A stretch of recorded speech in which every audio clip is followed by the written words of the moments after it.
graph 9x minus 4y equals negative 36 using the x and y intercepts. Okay, this is called standard form, and it is perfect for doing intercepts. Because remember, at intercepts, what do we have? We just have the x-intercept. We know that y is 0. And at the y-intercept, we know that x is 0. So to find the x-intercept, I'm going to come up here, and I'm going to plug in 0 for y. So I get 9x minus 4 times 0, which is just going to disappear, equals negative 36.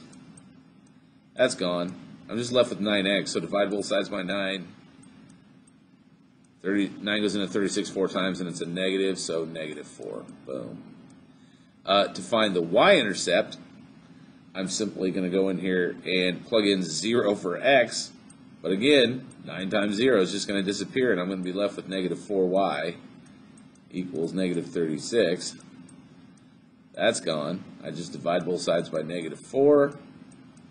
And a negative divided by a negative is a positive, so that's going to be positive 9. See how easy that is?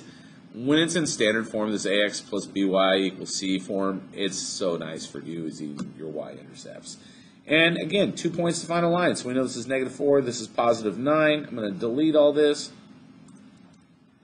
Negative 4, positive 9. Look at that. So let's graph our intercepts. Let's do our first point. What is that? That is not what we want. For this one, I forgot. We just need to do a line. So I'm going to go to the x-intercept of negative 4, the y-intercept of positive 9. Boom. Right there. That's our line. Let's check it. Yay, we did it right. See how we just had it? Because it's 2 points, we only needed 2 points there. And it defines a line. Awesome. Let's roll. Now we're going to use the slope and y-intercept. This is honestly what I do a lot. Either that or use point slope form, which I really like, but we'll get there. So there's this nice, if you guys remember back to y equals mx plus b, where m is your slope, and b is your y-intercept, or your start value.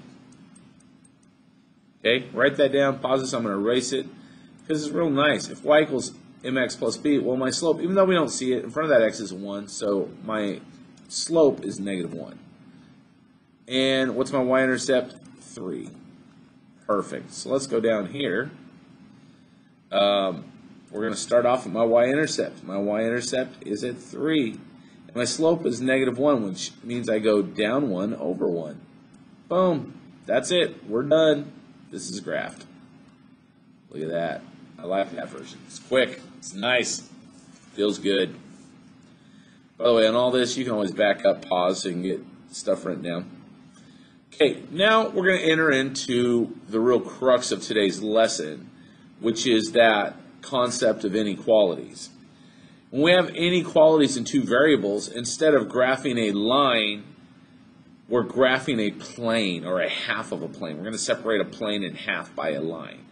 And depending on if it can equal the line, it'll be a solid line. If it can't equal the line, it'll be a dashed line. Okay? So, we're going to go and we're going to have some examples of this.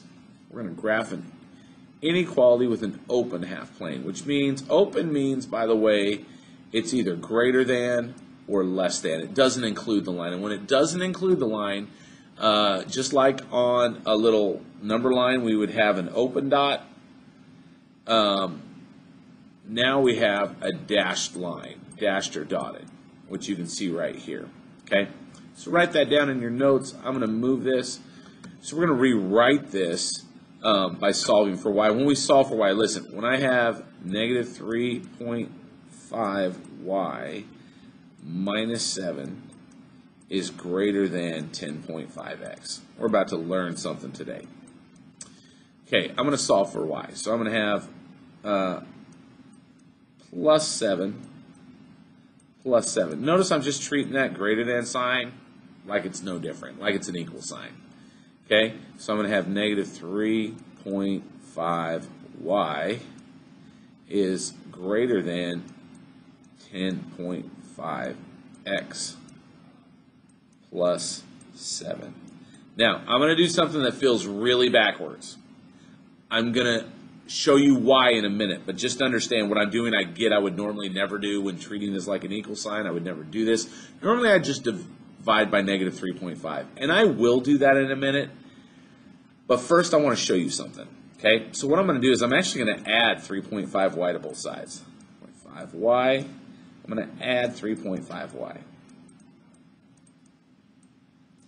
And then I'm going to, at the same time, subtract 10.5x and subtract 7. And then I'm going to do that over here. Subtract 10.5x, subtract 7. I want to get them both over here. Okay, why am I doing that? I want you to see what I'm doing. So I'm going to have negative 10.5x minus 7 equals, or I'm sorry, is greater than 3.5y. Now I'm going to divide both sides by 3.5, okay? Which means I got to divide each term by 3.5.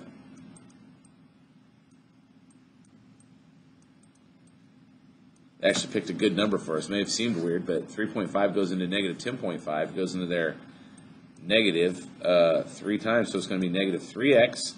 3.5 goes into negative 7 twice, minus 2 is greater than y. Now we have y by itself. Now check it out. If I were to flip this around, normally we can just flip sides because we want to, but we also have to flip this sign right here. Notice that when I flip it, I'm going to get y. The little end is pointing towards y, so I have to point the little end towards y again. Y is less than negative 3x minus 2. Once you take a minute, write that down. Y is less than negative 3x minus 2 because there is only one difference. We always treat the inequality, this is an inequality, like an equal sign except in one case. There's only one time where it's different, and that's right here. The first example we get, yay for us, that's when it is negative. Whenever you divide, not add or subtract, whenever you divide or multiply by a negative, the sign flips. Let me explain to you what I mean. I'm going to go back. So write this down. I'm actually going to erase this.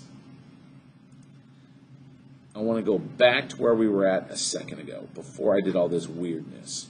When we were right here and you were thinking we were just going to do one more step and solve for y. Remember, y is less than negative 3x minus 2. Watch what's about to happen. We just proved that it has to be less than.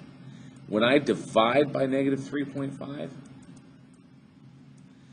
I'm going to divide each term by negative 3.5. Divide by negative 3.5. That's gone. I'm left with y. I'm not going to put that sign yet. 10.5 divided by negative 3.5 is negative 3x.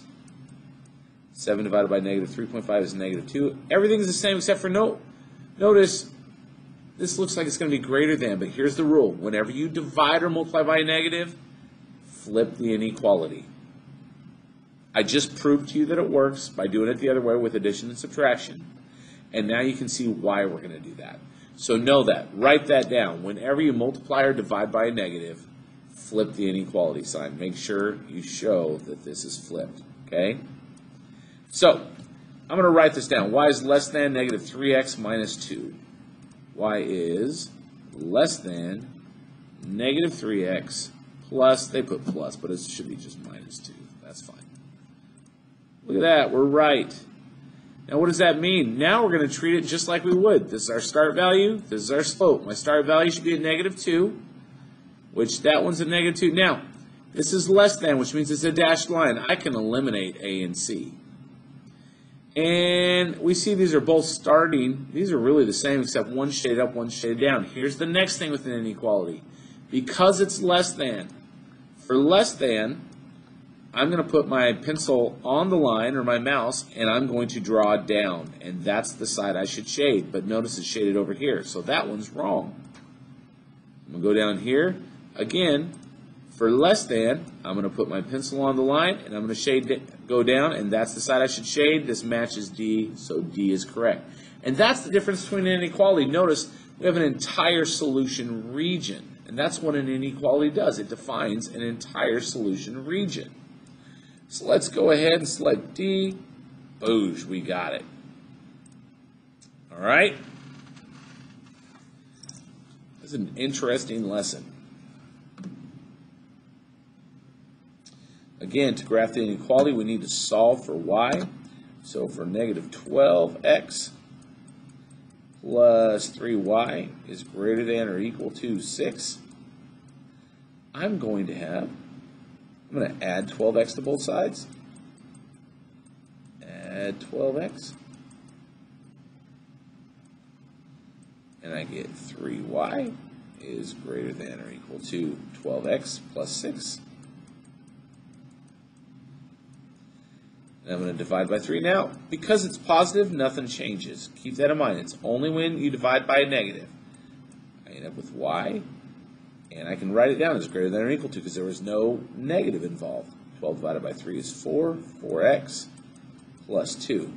So y is greater than or equal to 4x plus 2. Pause this, write it down if you need to. That should be a 2. Y is greater than or equal to 4x plus 2. Now, because it has the or equal to, we're going to use a solid line.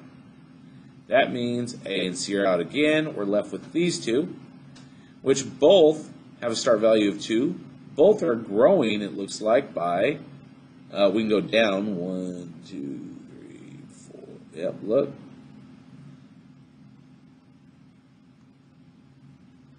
The problem that we're having, you ready for this? So notice,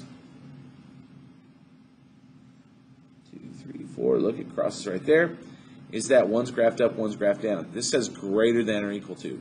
For greater than or greater than or equal to, you're going to put your pencil, pen, or my mouse on the line, and we're going to draw a line up because it's greater than. We're going to shade that region. Look, it matches B. Whereas if I were to go down to D, put my pencil on the line, I still shade up. Oh, that doesn't match the shaded region. So greater than or equal to is shade up. Less than or equal to is shade down. This matches B, our solution region, and we are good to go. Awesome. Almost done for today. I know it's a little bit of a longer lesson, but we got to get through this stuff.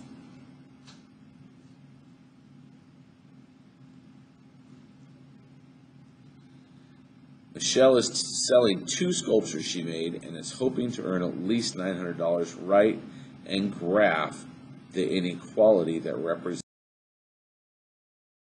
All right, it says in part A, write the inequality that represents the constraint of the situation where X is the price of the first sculpture and Y is the price of the second sculpture. Okay, so we only have one first sculpture, so we're going to have, well, I don't need that, we're going to have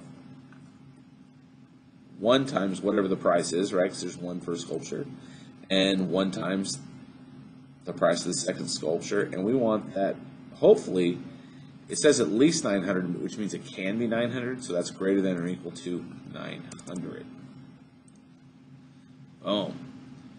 And now we want to graph it. So I'm going to solve this for y, which means I would subtract x over, subtract x, and I would have y is greater than or equal to negative x plus 900, which means, let's look at that. I have a slope of negative 1 and a start value, or a y-intercept, of 900.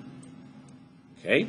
So let's look for a graph that matches that. And it has to be a solid line because it's or equal to. So it's either these two, and it's y is greater than or equal to, which means I'm going to draw up. So look at that. If I go here, put it there, draw up, this is the region I would draw because I want it to be greater than or equal to that price. I want to make my money, my green. There we go. Awesome. That is graphing with inequalities. Peace out.